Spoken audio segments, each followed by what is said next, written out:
Nitwa Laurent Nicimbeshe wa Reveriyano bamereye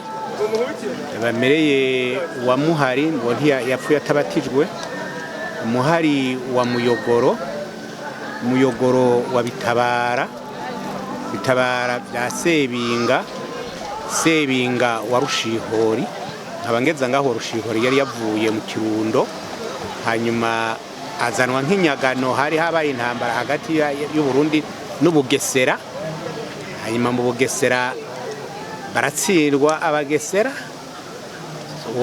Urushihora acazanwa nk'inyagano gushika Muramvya, aca arererwa ngaha kurira ngaho. Urumva rero niho twavuye tugakomoka, niwe ngomoka ko mu by'ukuri rero novuga nti ndi umunyamuramvya nkongera nkaba n'umunyakirundo.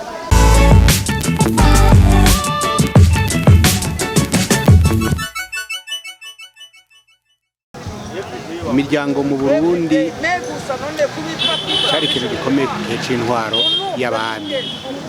Murantu ngasivuga ngo intwaro ya cami, kuko icyo ndacumva nk'igitutsi yari intwaro y'umwami cyangwa intwaro y'abami. Ku ntwaro y'abami rero c'intwaro y'ubwami, imiryango mu Burundi niyo yari ishimikiro ry'ubumwe. Kukaba nkako ibi byose twumva uno munsi bica Abarundi mu migwi itatu y'Abahutu, Abatutsi n'Abatwa, nta vyariho, bari Abarundi gusa. Babaye Abarundi rero baca bamenyana bakurikije iki? Imiryango.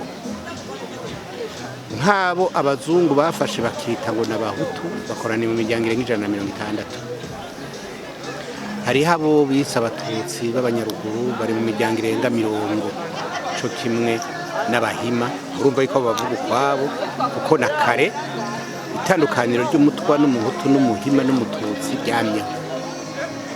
Rero imiryango niyo yari yubakiye ko igihugu, kuko hageze yuko umwami agabira abantu ingendanyi ziwe, yagaba akurikije imiryango. Ariko umunsi w'umuganuro umwami ariko aragaba ntiyagaba akurikije ubwoko, ko nta bwari ico gihe, yagaba akurikije imiryango. Nico gituma rero imiryango ari ryo soko twotegerezwa gusubira ko kugira ngo dusubire kubaka igihugu c'u Burundi kizira amazimwe y'amacako. Imiryango inkomoko yayo baba ari abantu basangiye umusekuru umwe. Igihe abazungu batangura gupima amazuru n'imisaya n'intoke n'inkokora, warashobora gusanga abantu babiri bavuka n'umwe bamugize ngo ari Umututsi uwundi ngo ari Umuhutu. Ariko ijambo Ubuhutu nagomba ndarisigure neza, ntibwari ubwoko, wari umurimo. Ukaba umurimo w'uko umuntu akorera uwundi. Uno munsi twomwita ko yaba ari umuja w'uwundi muntu. Umuntu ucura bufuriro na buhoro, uho igikorwa akagikora kandi ntumuhembe, agahembwa yuko ategerezwa kujya gusa. Uwo ni yaba ari Umuhutu. Abo rero twabasanga muri aba bose twita Abatutsi n'Abahutu. Cibe ku ruhande rw'iwanje narabonye umuntu yitwa Umuhutu kandi ari Umututsi, akorera Umututsi mwene wabo. Mbere kugira ngo ndashire ko ndagatomore neza, uwo Muhutu uwo Mututsi yari inarume wa dawe. Urumva ko ndabazi neza, naranababonye bose. Rero Ubuhutu kera ntibwari ubwoko, wari umurimo. Ubututsi kwari kuba wifise. Ari naco gituma umuntu yifise uno munsi akennye ejo yaracika Umuhutu. Umuhutu witwa Umuhutu mugabo byaragora ingene agaruka kuba Umututsi cyane kuba umuntu yifise, kuko urumva umaze kuba umuntu akoreshwa n'ubundi, kuva muri urwo rwego kugira ngo uzuduge ushikaho ubanza kwikwira, hanyuma ugeraho usubira kuduga ukaba umuntu afise icarushije abandi, byari bigora. Mugabo gukenuka va ku byo wari ufise bikagushirako, inka zigahona, igicaniro kigasubira gutegwamwo inzuzi. Ibyo byarashika, kandi umuntu bibaye uko urumva ko hagera igihe agasanga yasubiye inyuma gose ntacikwi, akaja gukorera uwundi muntu kugira ngo aronge yababaye Umuhutu. Koko imiryango yari ifise ikijejwe ibwami, ni naho mbere n'ubwo bumwe ndakubwira nababwira ariho bwari bwubakiye, kuko nk'imiryango ibiri nshobora kubaha ko akarorero isanzwe iri mu miryango ine yari itonye ibwami, ni umuryango w'abajiji n'umuryango w'abavumu jewe nsanzwe nkomokamo.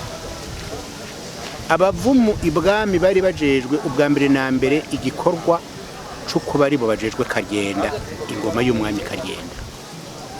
Abo nibo bamenye ngene iyo ngoma irarirwa, nibo bamenye ingoro irimwo, iyo ngoro nibo bayisikura, nibo bayisasamwe, nibo basasira Karyenda, bavyita guca icarire ca Karyenda, nibo baca icarire ca Karyenda, ni nabo bamenye n'ingene bayisiga.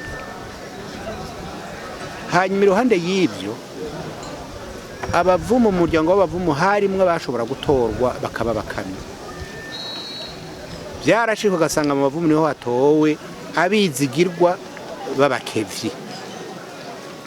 Byarashika ugasanga mu bavumu niho havuyemwo abazojisha inderuzo y'umwami, uko inderuzo y'umwami ntiyajishwa nk'inderuzo arizo zose, yaba ari inderuzo yishangije uko imeze, kuko umwami bamureruje ntibamurerura aryamye, bamurerura yicaye, yarerurwa ku nderuzo bita inderuzo y'igisafu wasanga ifise n'akantu hejuru k'igitutu. Aho urumva ni bimwe mu byo ndakubwiye mu bikorwa byakorwa n'abavumu. Mu muryango w'abajiji naho navuze yuko nshobora kuronka ico ndavuga ko mu bajiji niho umwami yatora umupfumu wiwe, le devin du roi, yaba ari umujiji, kandi barahurira kuri ico cyo gutorwa kuba bakamyi b'inka z'umwami. Barashobora guhurira no ku bindi bikorwa, mugabo cyane cyane bose barafite ico biharije. Igikorwa ciharijwe ku bajiji kwari uko niwo muryango wavamwo umupfumu w'umwami, igikorwa cyari ciharijwe ku bavumu cyari uko bavamwo ari bavamwo abararira Karyenda, ari nico gituma babita Baryenda, hanyuma abandi nabo barabapfumu w'umwami. Ngivyo ibikorwa bimwe bimwe novuga ku miryango ibirinzi. Sinabajije byinshi na jewe na je data sinaronse umwanya wo kubimubaza. Urabona yuko abantu twaciye ku ntebe z'ishure, hari aho tutaronka umwanya wo kubaza ibyo dukeneye byose kumenya, ariko umuntu asanga twebwe muri no myaka twari tugiye tugize icyo tuvuga kugira ngo ejo hirya y'ejo nizo tubasige namwe musigara murabaza ibyo mutazi. Umwami ugiye gukurikirana ingene umwami yabonetse, habaye abami benshi mu Burundi, mugabo ubwami bwaje buramba cane gusumba ubundi bwabaye ubwami bw'abaganwa. Aba baganwa rero nabo bakomotse ku mwami Ntare Rushatsi. Ntare Rushatsi ariwe Cambarantama, ariwe rufuko rwafukuye Uburundi, kandi niwe mwami tuvuga twumva bavuga ko murazi ko mu Burundi wacu nta byo kwandika biriho, ni bya kera gusa byo kuvuga. Batubwira yuko abajiji n'abahanza bumvikanye bagatora umwami bakamutora mu bahanza. Baca barabona ati rero abahanza mwebwe muzana umwami, natwe tuzana abapfumu b'umwami. Iciba ukumvikana hagati y'abahanza n'abajiji, gutyo havamwo ingoma y'abaganwa ariyo ikomoka kuri Ntare Rushatsi, ikaba yahereye kuri Ntare wa gatanu Ndizeye Karori. Nuko ngira ngo muvyumvira hafi, ariko wiyumvirije neza ubuhutu n'ubututsi atari uko vyaduteranije nje vyatuzaniye ciza,